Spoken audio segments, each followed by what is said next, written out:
मान्यवरांचं देखील पुन्हा एकदा स्वागत। अजितजी, ब्रेकवर जाण्याआधी 2-4 प्रश्न जे आहेत ते हनुमंत यांनी आपल्याला विचारलेले होते।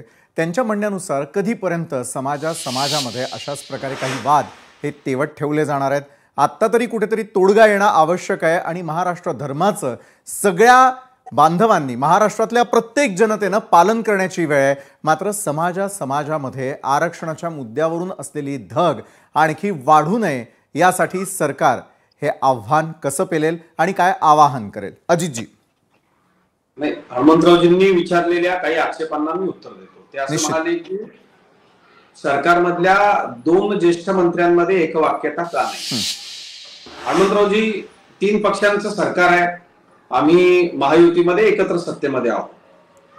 कॅबिनेटमध्ये राज्य सरकारने घेतलेला निर्णय हा एकमताने घेतलेला असतो निश्चितपणे, परंतु विसंवाद असणं हे उत्तम लोकशाहीचं लक्षण आहे असं मला वाटतं। आपण ज्या पद्धतीनं संसदीय लोकशाहीमध्ये जर आपण सांघिक एखादा निर्णय घेतला मुख्यमंत्र्यांच्या नेतृत्वाखाली आणि त्या समाजाचा घटक म्हणून त्या लोकांना काही त्यांचे प्रश्न वेगळे मांडावेसे वाटले, तर मला असं वाटतं हे सशक्त लोकशाहीचं लक्षण आहे। पण याच्यामध्ये राजकारण सुद्धा असता कामा नये। मला आपल्याला एक आठवण नम्रपणे करून द्यायची आहे की हे सगळं जे आता सुरू आहे, आपलं सरकार आपल्या पाठिंब्यानं मुख्यमंत्री उद्धव ठाकरे साहेब होते त्यावेळेला मला असं आठवतं, मी सुद्धा त्याचा फॉलो घेतला होता। एक ट्रान्सलेशन सुप्रीम कोर्टामध्ये मराठा समाजाच्या वतीनं आपल्याला सबमिट करायचं होतं। विशालजी, जर त्यावेळेला हा प्रश्न सुटला असता आणि आमच्यावरती दोन्ही समाजांनी अधिकचा विश्वास का ठेवावा, तर यापूर्वी माझे नेते आदरणीय देवेंद्र फडणवीस साहेबांनी दोन्ही समाजांना दिलेली आश्वासनं आम्ही पूर्ण केलेली आहे। त्यामुळं त्या मेरिटमध्ये आम्ही बसतो। यापूर्वी सुद्धा आम्ही हायकोर्टात ते आरक्षण टिकवलं होतं।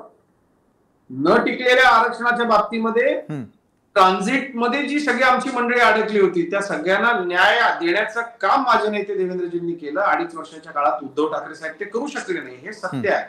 मला याच्यावरती खरोखर राजकीय भाष्य करायचं नव्हतं, पण दुर्दैवानं हे सांगावं लागतंय आता, ज्या पद्धतीनं या सगळ्या विषयामध्ये 2.5 वर्षाच्या कार्यकाळात दुर्लक्ष झालं, तो विषय सुप्रीम कोर्टामध्ये चांगल्या पद्धतीनं मांडून मराठा समाजाची बाजू जर नीटपणे मांडता आली असती तर हे आंदोलन घडलं नसतं आणि इतर त्याच्या बाबतीतले उपप्रश्न देखील उपस्थित झाले नसते।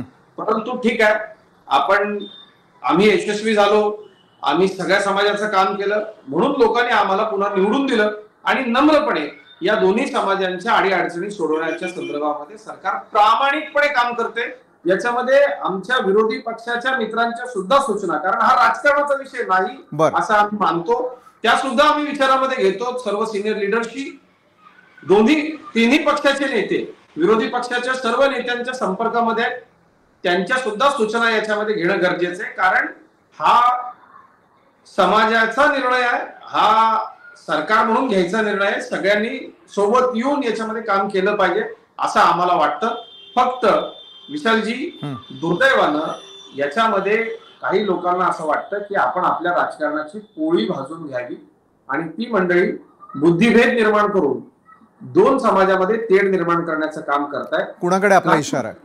काही मंडळी, हनुमंतरावांच्याच मित्रपक्षाची काही मंडळी, मराठा आंदोलन अत्यंत पीकला असताना, म्हणजे गंगाधरराव काळकोट्यांनाही ते माहितीये, मलाही ते माहितीये, नवी मुंबईमध्ये एक कॉल सेंटर निर्माण करून त्या माध्यमातून लाखो मेसेजेस समाजामध्ये प्रस्तुत करून मराठा आणि ओबीसी बांधवांमध्ये तेढ लावण्याचं काम काही लोकांनी केलं। हनुमंतरावजी, आपल्यालाही ते लोक माहिती असतील, आपण टीव्हीच्या चर्चेमध्ये असं नाव घेणं बरोबर नाही, म्हणून पण अशी समज आपण त्या लोकांना द्या की ठीक आहे, आपण काम करू, लोकांपर्यंत जाऊ आणि पुन्हा सत्तेमध्ये येऊ। अशा पद्धतीनं विखार समाजामध्ये पसरून आपण निवडणूक जिंकण्याची स्वप्न पाहू नये। हे काही नैतिक बरोबर, सत्ताधारी आणि विरोधकांचे आरोप प्रत्यारोप होतच राहतील। अजितजी, मला वाटतं यावेळेला मृणालजींकडे जावं, कारण आता एका बाजूला मराठ्यांचा प्रश्न जरी संपुष्टात येतोय असं दिसत असलं तरी आता ओबीसी हे मुंबईकडे कूच करत असल्याचं दिसतंय। मृणालजी, मराठा आंदोलकांच्या मागण्या पूर्ण झाल्या, ओबीसी नेते बबनराव तायवाडेंनी जर उपोषण मागं घेतलेलं आहे, त्यांचं समाधान झालेलं आहे, तर मग ओबीसींचं मिशन मुंबई